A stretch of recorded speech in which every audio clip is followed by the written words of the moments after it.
Alright, we're going to install the switchless sport load modification for the Can-Am Commander. Step 1, remove the passenger seat and set aside. Remove the 7 push pin darts on the passenger side gas tank under the seat panel, set cover aside.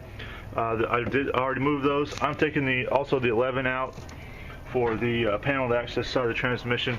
You can reach it with just the gas tank cover, but I'm going to do some extra work inside there while I'm in there.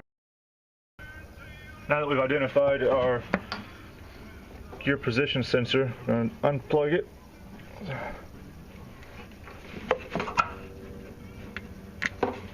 And we're going to plug it into our sport low modification.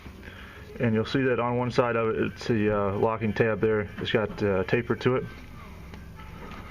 Plug it in, install there. Same thing, we're going to plug it back into the original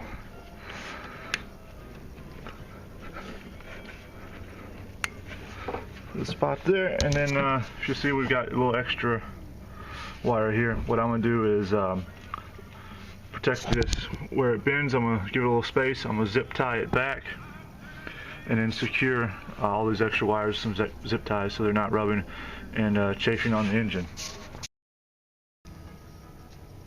Okay, we have the add-on attached to the gear position sensor and the original wiring harness plugged into it.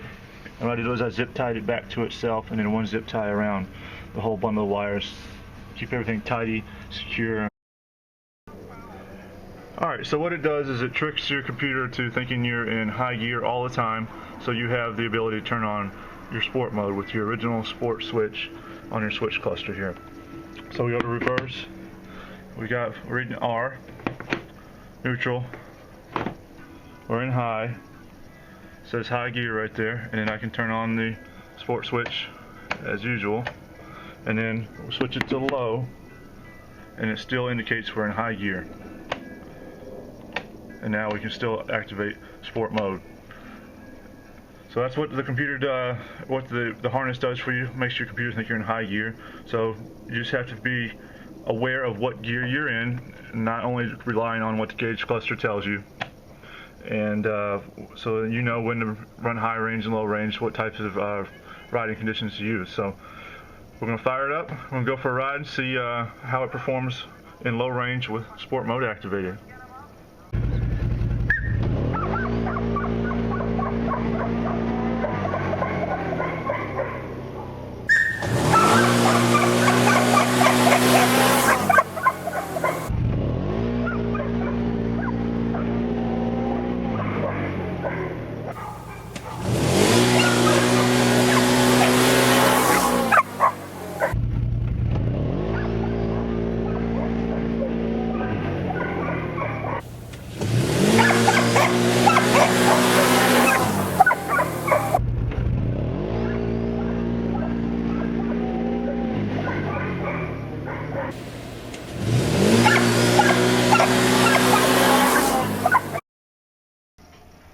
I hope you enjoyed the video on the sport low modification for the Can-Am Commander.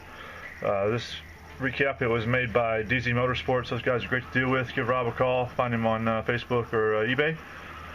Please take the time to log into YouTube, give this video a thumbs up, a like if you liked the video, if you thought it was helpful. Leave a comment down below if you have any questions or just want to chime in on some thoughts. Share with your friends, and thank you for watching.